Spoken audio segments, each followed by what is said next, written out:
आज हम जानेंगे इजराइल की अननेचुरल पैदाइश और फिलिस्तीन के लिए तकलीफों की शुरुआत नकबा क्या है, और उसके बाद जानते हैं 2024 और बदली दुनिया में मुसलमानों का अहम किरदार।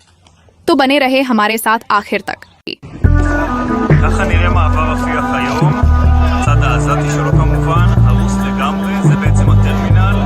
האזורים כאן עם התקלים בכניסה מפורסמים מהתמונות. फिलिस्तीन की तबाही और इजराइल की अननेचुरल पैदाइश का दिन नकबा डे हजारों फिलिस्तीनियों को डिस्प्लेसमेंट यानी बेघर किए जाने की याद दिलाता है। ये आबादी को घटाने की साजिश की याद दिलाता है, एक दर्द, गम, दिल आजारी की याद दिलाता है।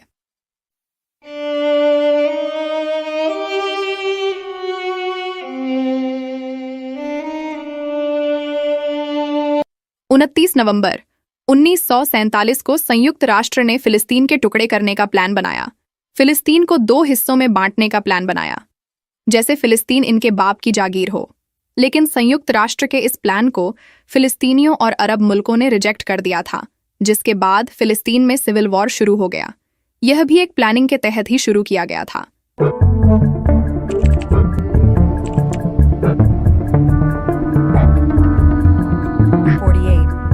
Palestinians in Gaza are living through Israel's devastating war that has killed and wounded. फिलिस्तीन में चल रहे सिविल वॉर को खत्म करने के लिए 15 मई 1949 को एक सीज फायर समझौते पर हस्ताक्षर किए गए।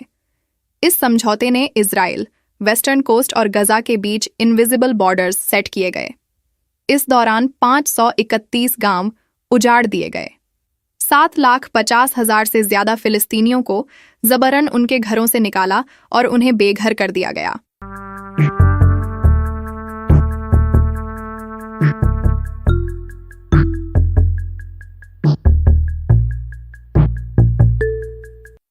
जून 1967 में जंग हुई। इजराइल के खिलाफ मिस्र, सीरिया और जॉर्डन शामिल थे। यह जंग 6 दिन चली। इसी दौरान इजराइल ने फिलिस्तीन के बाकी हिस्सों पर कब्जा कर लिया और समझौते से कई ज्यादा ज़मीन हड़प ली। इस जंग में 15,000 से ज्यादा फिलिस्तीनियों की जान चली गई। चलिए अब जानते हैं मिडिल ईस्ट के लिए 2024 की अहमियत। SD24 न्यूज़ को फाइनेंशियल सपोर्ट करने के लिए आप सभी का तहे दिल से शुक्रिया, और उनका भी जो हमेशा और कई बार सपोर्ट कर चुके हैं। 7 अक्टूबर के बाद से हमारे चैनल पर 90% वीडियोस में YouTube मोनेटाइजेशन रोक दी गई है, इसलिए आपकी ओर से किया गया सपोर्ट हमारे लिए बहुत रास्ते आसान कर रहा है। 2024 खूनी साम्राज्यवाद यानी इंपीरियलिज्म के खिलाफ युद्ध का साल होगा। नॉर्थ कोरिया के नेता किम जोंग ने अपनी सेना को अमेरिका और इजराइल के खिलाफ युद्ध के लिए तैयारी करने का हुक्म दिया है। उन्होंने 3 नए जासूसी सैटेलाइट लॉन्च करने, सैन्य ड्रोन बनाने और अपने परमाणु न्यूक्लियर आर्सेनल को बढ़ाने का फैसला किया है।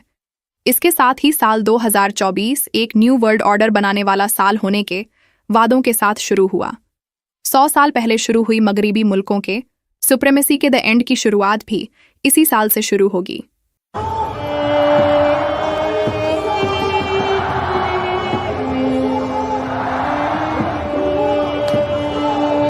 11 सितंबर 2001 के बाद वर्ल्ड ऑर्डर में तब्दीली की शुरुआत हुई और अमेरिका के जवाल की कहानी शुरू हुई। 2011 के अरब स्प्रिंग और 2014 के भारत में संघ की सरकार ने वेस्टर्न कंट्रीज के जवाल की कहानी को रफ्तार दे दी। 9/11 और अरब स्प्रिंग की वारदातों के बाद 2020 का दशक डेंजरस होना तय था। 2021 में फॉल ऑफ कबूल हुआ और 2022 में यूरोप के रूस यूक्रेन युद्ध ने न्यू वर्ल्ड ऑर्डर का रास्ता आसान कर दिया। 7 अक्टूबर 2023 की वारदात पुराने वर्ल्ड ऑर्डर के ताबूत में आखिरी कील साबित हुई और 100 साल से चली आ रही मगरिबी मुल्कों के यूनिपोलर डोमिनेंस यानी एक तरफा गलबे को खत्म कर दिया। साल 2024 नए जमाने के शुरुआत की कहानी लिखेगा, जिसमें एशिया के कुछ मुल्क मिडिल ईस्ट, तुर्की, ईरान, रूस, सऊदी अरब और चीन अहम रोल अदा करेंगे। चीन ताइवान का मसला हल करेगा। अफगानिस्तान चीन के बेल्ट और रोड BRI का इंपॉर्टेंट मुल्क बनकर उभरेगा। तो ये थी आज की छोटी सी जानकारी। तो मिलते हैं ऐसे ही इंफॉर्मेटिव, नॉलेजेबल जानकारी और खुलासों के साथ। तब तक के लिए फी अमानिल्लाह।